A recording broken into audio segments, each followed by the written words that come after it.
Every year we get incredible releases that remind us why we love gaming, but occasionally we also get games that make us stop, stare at the screen, and ask, how did this ship?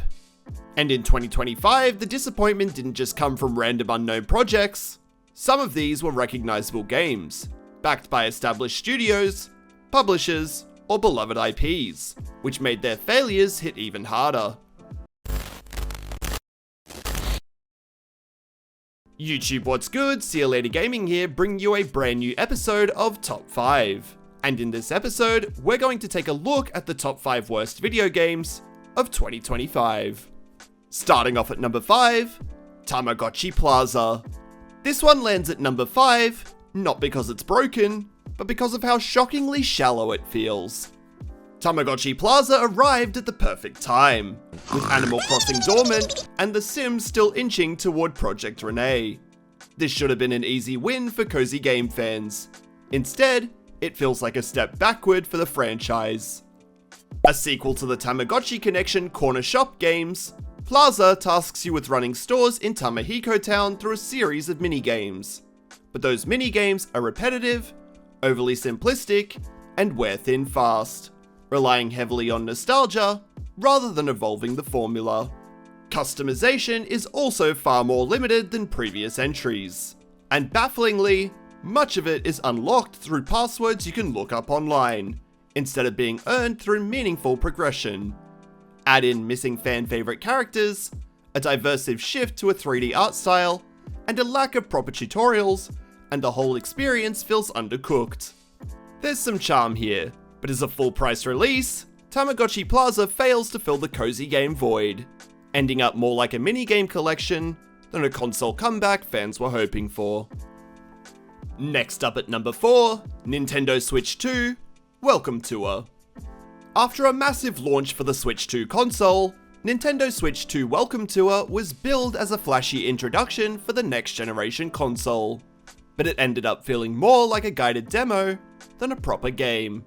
Players are led through a series of minigames and tutorials meant to showcase the console's new features, but the pacing is slow and the content thin. The novelty of motion controls and interactive tutorials wears off fast, leaving little reason to stick around once the gimmicks run their course. For a title meant to celebrate a major system launch, it's surprisingly underwhelming. Charming at times, but ultimately a short-lived experience that doesn't offer anything close to a full game. Pair that with the fact that it's a paid title, and it creates a recipe for angry customers. At the halfway point with number 3, Tales of the Shire. This was supposed to be cozy comfort food. A slow-paced, Hobbit-focused life sim set in the Lord of the Rings universe sounds like a guaranteed win. But Tales of the Shire struggled to justify its existence. On paper, it had everything going for it. The Shire is a perfect fit for the cozy genre, packed with potential for charming characters, meaningful routines, and creative expression. In practice, the gameplay loop is thin, tasks become repetitive quickly, and there's very little depth pushing you forward. The presentation also didn't help. The art style has widely been criticized as dated and unattractive, and poor optimization led to performance issues on both PC and consoles. Bugs and frame rate drops constantly pulled players out of an experience that should have felt warm and relaxing.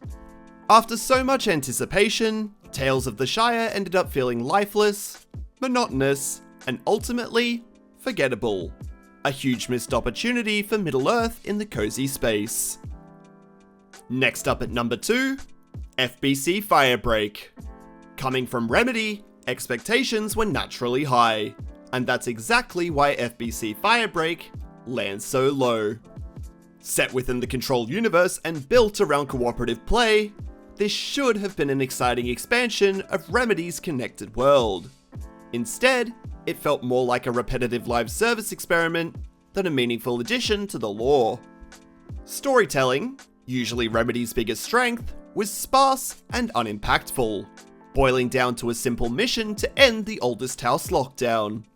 For fans invested in the Remedy connected universe, there was little to latch onto, and without strong narrative hooks, the game struggled to pull in players who weren't already sold on a first-person co-op shooter.